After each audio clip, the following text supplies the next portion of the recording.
Assalamualaikum, salam sejahtera, dan salam sehat.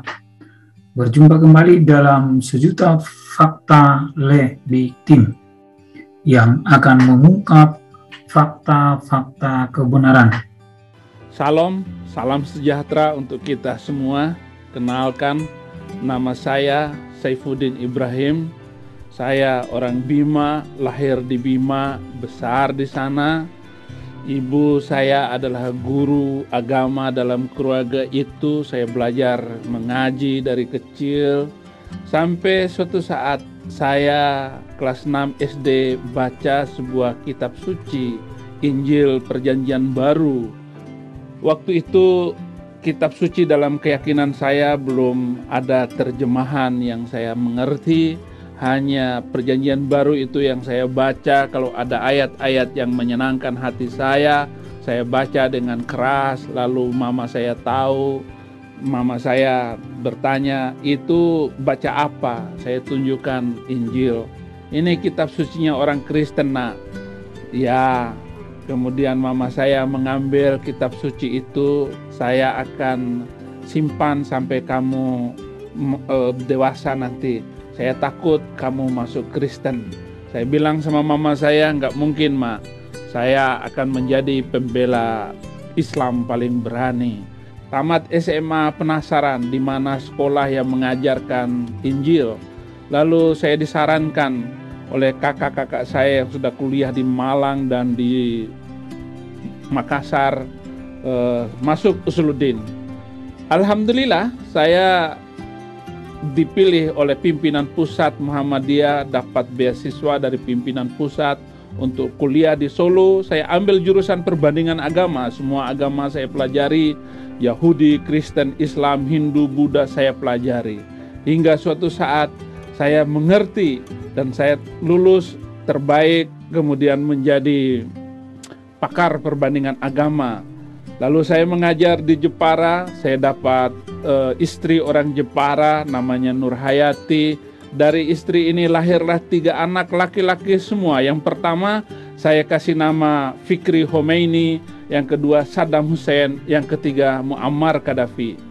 Kenapa saya kasih nama anak-anak semacam itu, saudara-saudara? Karena saya sangat mencintai keyakinan saya, karena saya benci dengan Kristen. Saya nggak suka dengan orang Kristen. Tetapi memang Tuhan itu hebat. Saya tatkala menjadi orang Kristen, saya baca Yesaya 42 ayat 6. Aku ini Tuhan telah memanggil engkau untuk maksud penyelamatan. Telah memegang tanganmu. Aku telah membentuk engkau dan memberi engkau menjadi perjanjian bagi umat manusia, menjadi terang untuk bangsa-bangsa. Ayat ini rasanya menjadi kekuatan bagi saya. Betapa jahatnya ke hati saya karena sebuah keyakinan bahwa saya mau menjadikan anak-anak saya teroris semuanya. Tetapi Tuhan berkata, aku ini Tuhan telah memanggil engkau untuk maksud penyelamatan. Telah memegang tanganmu, aku telah membentuk engkau dan memberi engkau menjadi perjanjian bagi umat manusia, menjadi terang untuk bangsa-bangsa. Saudara, kalau melihat latar belakang saya, tidak mungkin saya jadi orang Kristen. Jangankan jadi orang Kristen, bayangkan saja tidak mungkin, tidak terlintas dalam hati saya untuk menjadi orang Kristen, apalagi menjadi penginjil, menjadi pendeta semacam ini. Waduh, jauh dari pikiran saya. Tetapi Tuhan merenda seluruh kehidupan saya. Saya mengajar di sebuah pesantren terbesar di Indonesia. Pesantren itu Az-Zaitun. Luas lahannya 1.200 hektar. Murid-murid 11.000, karyawan 3.000, guru-guru 800 orang. Saya di sana menjadi dosen Al-Quran, dosen tafsir hadis. Saya menjadi guru akidah dan guru sejarah Islam. Tiba-tiba menjadi orang Kristen. Ini adalah sesuatu yang tidak masuk akal bagi saya. Tetapi bagaimana Tuhan membawa rencana indah itu, yaitu saya harus menerima kebenaran di dalam Tuhan Yesus Kristus. November 2005, waktu saya menjadi kepala humas di pesantren itu, saya didatangi oleh The Gideons International yang membagi Alkitab ke seluruh dunia. Saat itu saudara-saudara, saya terima 1.400 Alkitab. untuk dibagikan kepada seluruh santri saya. Tetapi Desember 2005 saya diundang Natalan bersama di Cirebon. Tetapi oleh pimpinan saya, bukan saya yang diutus, orang lain yang diutus. Sehingga hari itu saya bertugas sebagaimana biasanya, saya laporkan semua tugas saya. Tetapi tiba-tiba kepala rumah sakit bilang kepada saya, katanya Ustaz Saifuddin Ibrahim yang datang Natalan bersama. Belum saya dijawab oleh pimpinan saya. Kalau Ustaz Saifuddin Ibrahim yang datang Natalan bersama, maka pulang jadi pendeta Abraham. Saudara-saudara, itulah malam terakhir saya bertemu wajah dengan pimpinan pesantren ini. 4 hari kemudian saya tinggalkan pesantren ini. Saya kacau balau, saya tertekan oleh satu kalimat, saya harus menjadi orang Kristen. Saya pulang ke rumah saya, sampai di rumah enggak balik-balik. Seminggu enggak balik-balik, sebulan enggak balik, dan saya telepon orang yang memberi Alkitab kepada saya telepon beliau, masih ingat saya enggak Pak? Masih, boleh ketemu enggak? Boleh, kata dia. Kapan? Kapan saja boleh.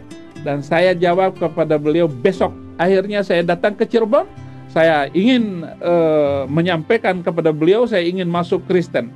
Tetapi sampai di Cirebon, saudara-saudara, saya nggak bisa mengungkapkan isi hati saya untuk menyatakan mau masuk Kristen. Sampai malam dia pulang ke rumahnya, saya tidur sendirian di hotel, pagi-pagi dia jemput saya untuk sarapan. Pagi itu tetap nggak bisa ngomong. Sampai makan siang nggak bisa ngomong. Sampai check out dari hotel nggak bisa mengatakan saya mau masuk Kristen. Lalu saudara-saudara, sampai saya diantar ke stasiun kereta berjalan. Mestinya saya turun di Indramayu, bablas. Turun di Jakarta, saudara-saudara, kacau balau. Pingin jadi orang Kristen, nggak bisa ngomong, saudara-saudara. Akhirnya saya telepon satu persatu teman saya yang sudah menjadi pejabat di Jakarta. Satu orang respon, kebetulan saya sedang mencari Anda untuk menjadi pembicara dalam seminar membela organisasi-organisasi Islam. Akhirnya, saudara-saudara, saya sanggupi untuk menjadi pembicara dalam seminar itu. Saya menjadi pembicara pembanding. Dalam seminar itu saya katakan, saudara-saudara, tidak ada satu ayat Al-Quran pun yang mengatakan organisasi A, B, C sesat. Mereka senang dan tepuk tangan. Sebelum saya turun dari mimbar karena tempatnya dirahasiakan dan tokoh-tokoh agama semua datang pada kesempatan itu, saya katakan, saudara-saudara, surga bukan milik orang Islam, surga bukan milik orang Kristen, tetapi surga adalah milik orang yang membangun dunia ini dengan toleransi dan damai. Oh, semua peserta tepuk tangan dan gembira. Begitu saya turun dari mimbar, seorang hamba Tuhan salaman dengan saya. Dia bilang kepada saya merinding mendengar pernyataan Bapak. Bapak boleh merinding, Bapak nggak tahu saya sedang kacau balau. Setelah pulang dari seminar itu, saya telepon orang yang mengundang saya Natalan bersama. Sekarang saya panggil ayah. Saya datang ke tempat dia, ngomong langsung nggak bisa, nelpon nggak bisa, saya SMS beliau, Pak, sebenarnya saya datang ke Cirebon kemarin itu saya mau bilang kepada Bapak saya mau masuk Kristen. Begitu dia terima SMS saya, dia yang kacau balau. Akhirnya disepakatilah tanggal 4 Maret 2006, saya datang ke Cirebon untuk menerima Yesus Kristus. Dan saya hanya mau suami istri ini saja yang tahu saya masuk Kristen. Begitu saya sampai di rumah beliau, buka pintu rumah beliau, kaget, 18 orang hamba Tuhan disiapkan. Wah, mati aku ketahuan orang jadi orang Kristen. Tapi kepingin sekali jadi orang Kristen. Wah, mungkin ini syarat pertama jadi orang Kristen diterima oleh banyak orang. Begitu duduk, saya ditanya macam-macam oleh mereka. Dan hampir gagal saya terima Yesus hari itu karena ada satu pertanyaan, apakah agama yang membuat orang selamat dan masuk surga? Loh, ini jawabannya bagaimana? Kalau benar jawaban saya, syukur. Kalau salah, saya ditolak jadi orang Kristen. Langsung saya bilang kepada mereka, Pak, saya ini orang buta, tuntun saya terima Yesus. Sudah, gak usah nanya macam-macam. Ya, Pak, kami gak nanya macam-macam, katanya. Saudara-saudara, lalu saya ditarik ke ruang sebelah untuk membuat pernyataan di atas materi Rp6.000. Loh, kok susah sekali jadi orang Kristen? Kok pakai tanda tangan segala? Saudara-saudara, mungkin ini syarat ketiga. Lalu saya minta kepada mereka surat yang telah mereka siapkan, pernyataan di atas materi Rp6.000. Lalu saya membuat 4 kalimat. Kalimat yang keempat saya menulis begini, saya sanggup berkorban dengan jiwa, raga, dan nyawa saya serta apapun yang ada pada saya bagi kemuliaan Tuhan Yesus Kristus. Lalu mereka membaca pernyataan saya, mereka bilang tidak ada alasan kita menolak orang ini. Lalu saya duduk di kursi semula, mereka berdiri doa tumpang tangan kepada saya, mari kita doa tutup mata. Saya nggak biasa doa tutup mata, saya buka tutup. Lalu mereka serentak berkata amin. Luar biasa saudara-saudara, mereka meneteskan air mata setelah saya menyatakan terima Yesus Kristus. Lalu mereka bertanya lagi, bagaimana perasaan Anda setelah menerima Yesus Kristus sebagai Tuhan dan Juru Selamat Anda? Saya katakan kepada mereka, kalau ada satu hal yang membuat Anda bahagia seumur hidup Anda, ini adalah kebahagiaan saya yang luar biasa. Mereka nangis lagi. Saya nggak biasa nangis, saudara-saudara. Maklum masih di sono. Saya hanya biasa nangis kalau nonton film India. Lalu mereka bertanya lagi kepada saya, bagaimana program Anda selanjutnya? Saya katakan, saya ingin belajar Alkitab menurut iman saya. Lalu mereka menyiapkan rumah untuk saya belajar Kristen. Mereka membuka perpustakaannya 3 hari di Semarang, 3 hari di Cirebon, 3 hari di Jakarta. Dan pendeta berganti-ganti mengajar saya untuk belajar membaca Alkitab. Macam-macam lah yang saya pelajari. Ternyata saudara-saudara, belajar menjadi orang Kristen itu gampang. Tetapi yang susah itu adalah menjadi murid Kristus. Dan ini harus belajar sampai mati. Kalau sekedar belajar Kristen, apa susahnya? Tetapi yang susah adalah bagaimana mengikuti teladan Yesus Kristus. Dia mati di atas kayu salib untuk setiap orang yang mau diselamatkan. Artinya saya menyadari bahwa saya hidup bukan untuk diri saya, tetapi untuk orang lain, untuk anak cucu yang akan datang, untuk sesiapapun yang bisa meniru teladan hidup kita sebagai orang percaya. Oh, itu dia. Baru saya mengerti kenapa Yesus disalib. Setelah saya menerima Yesus Kristus, saudara-saudara, mereka bertanya lagi, bagaimana program Anda selanjutnya? Saya katakan kepada mereka, saya ingin mengeluarkan anak saya pindah, lalu saya tinggalkan rumah tempat tinggal saya, tanah-tanah yang sudah dibeli saya tinggalkan semua, jabatan dan kehormatan saya tinggalkan semua, lalu kota yang saya mengerti hanya Jakarta. Ada satu rumah ngontrak 2 tahun, lalu pindah, perabotan sudah rapi semua, lalu saya bilang kepada istri saya seminggu kemudian, istriku, sekarang saya sudah menjadi orang Kristen. Saudara-saudara, 7 hari 7 malam istri saya menangis. Dia banting bantal di depan saya. Dia bilang, kamu gila. Padahal saya masih waras. 7 bulan tinggal di rumah ini. Dia bawa kabur 3 anak saya, masih kecil-kecil waktu itu. Saya menginjil kemana-mana, banyak orang yang memilih hidup baru karena penginjilan saya. Tetapi tatkala saya pulang ke rumah saya, anak dan istri saya menolak saya dengan keras.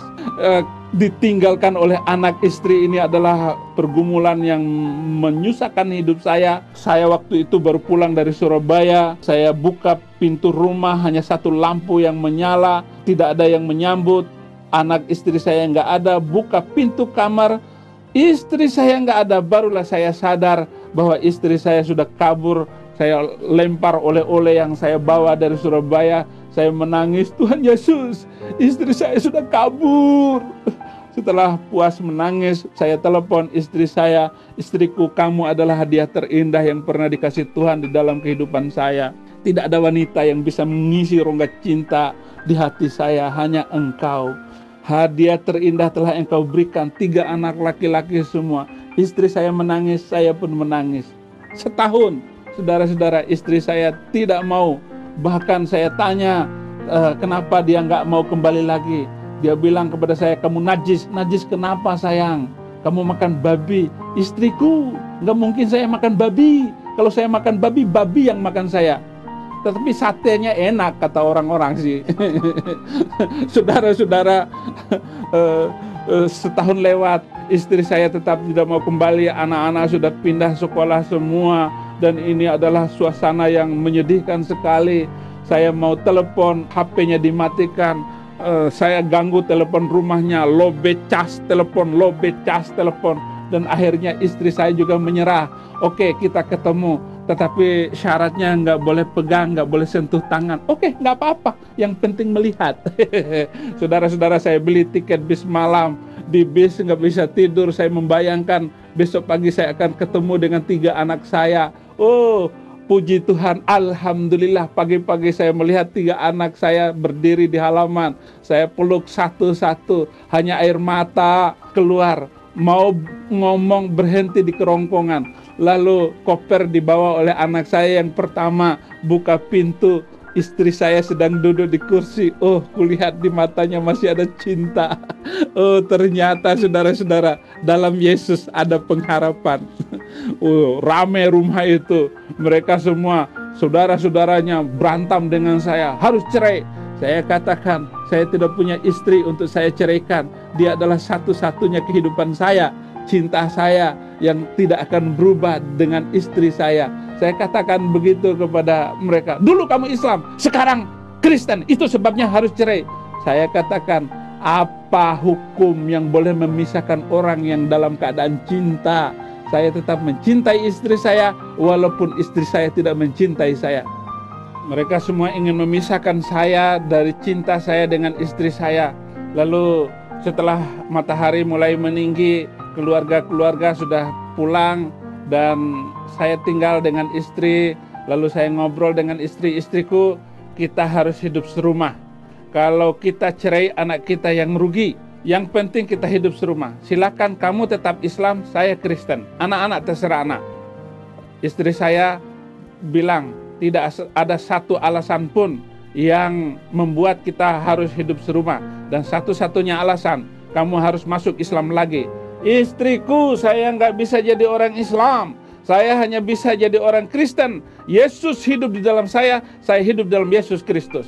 Istri saya lalu ambil gunting. Dia kejar saya pakai gunting. Saya lari, saya bawa laptop saya.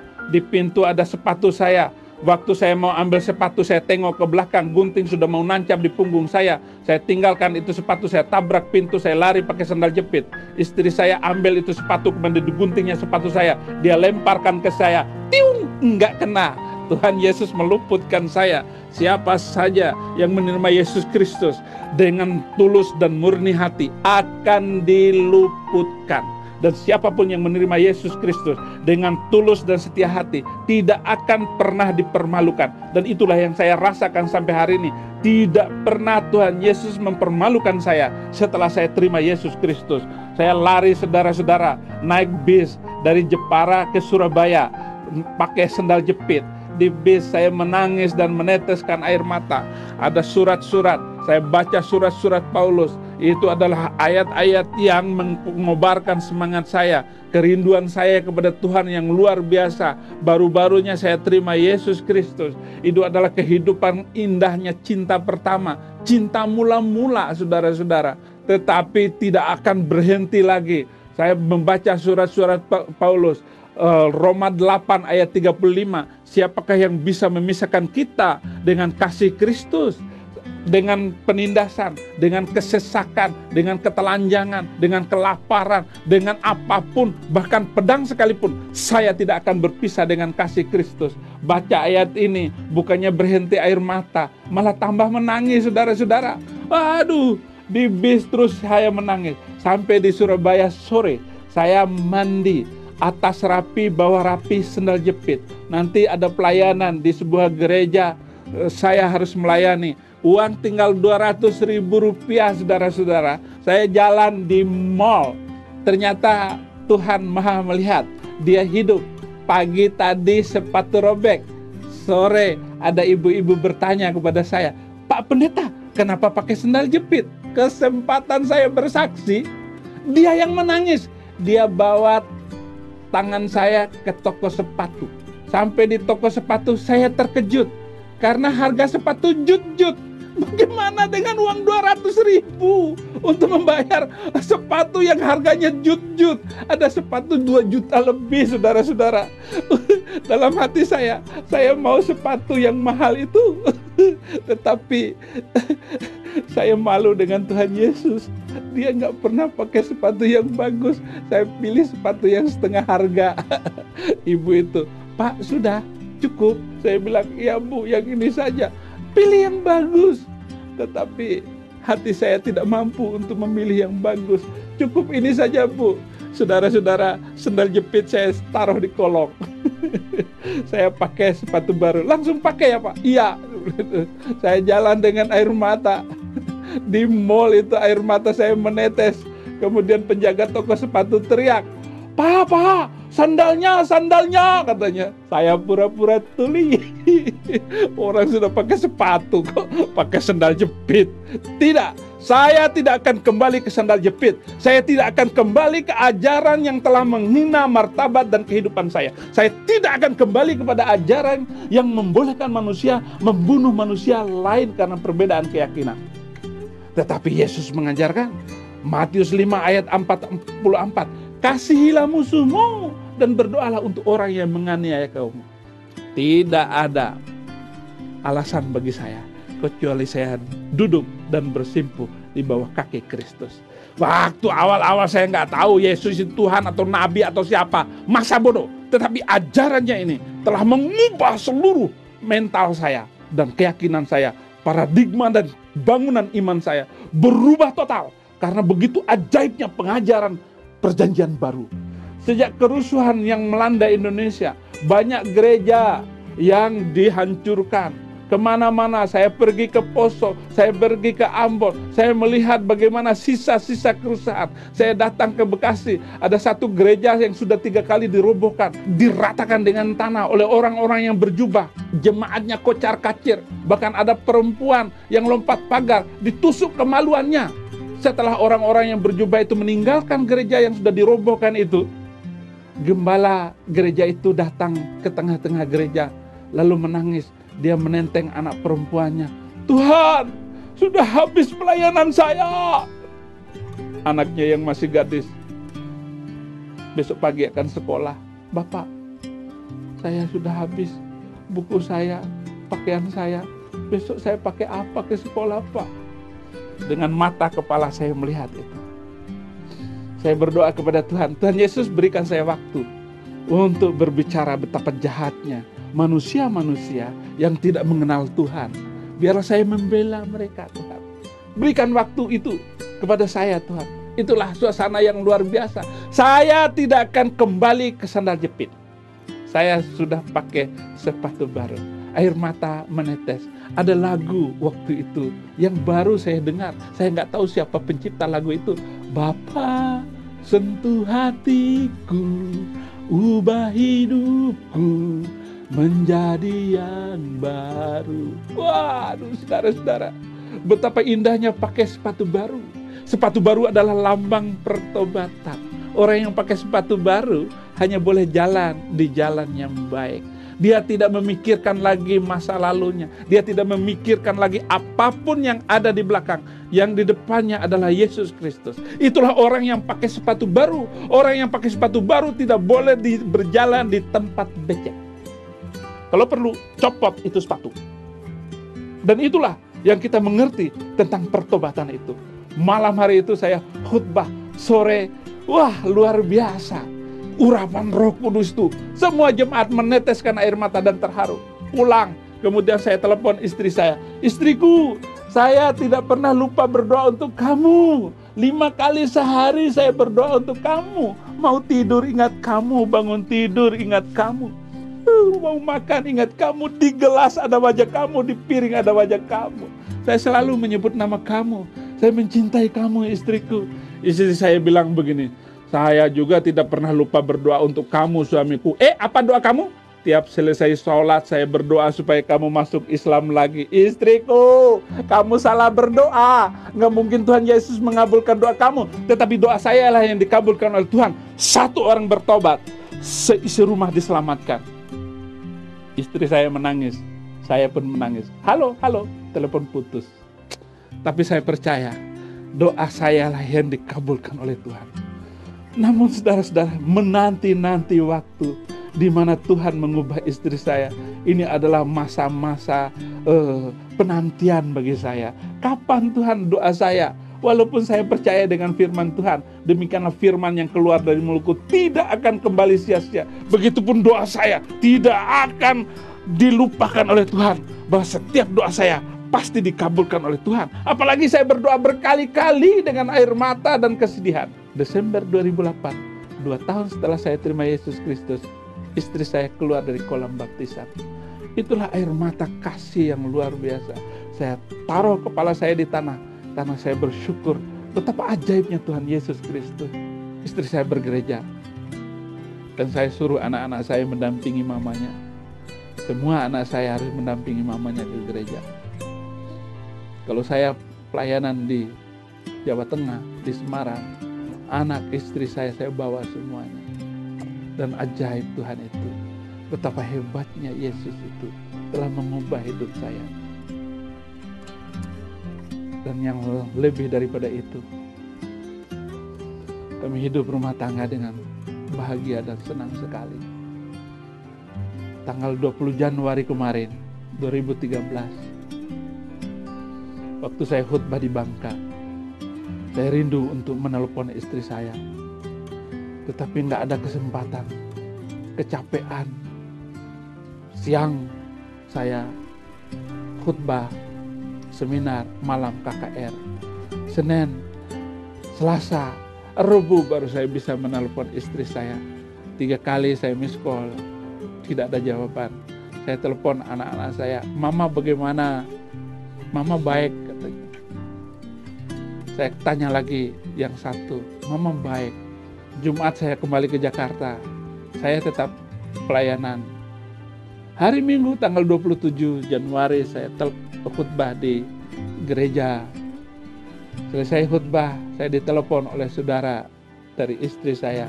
"Maaf, Din, karena pesan dari istrimu baru kali ini disampaikan. Seminggu setelah selesai semuanya, baru disampaikan." "Emang kenapa, Bang?" "Istrimu telah meninggal dunia." Saudara-saudara, saya tidak bisa lagi menangis. Saya ajak teman-teman saya pulang ke Jawa Tengah untuk mengunjungi istri saya. Dan di sana saya menangis di atas kubur istri saya, meneteskan air mata dan berdoa, "Tuhan, wanita ini telah mengorbankan seluruh hidupnya kepada hamba-Mu ini. Dan dia mengikuti hamba-Mu dengan luar biasa.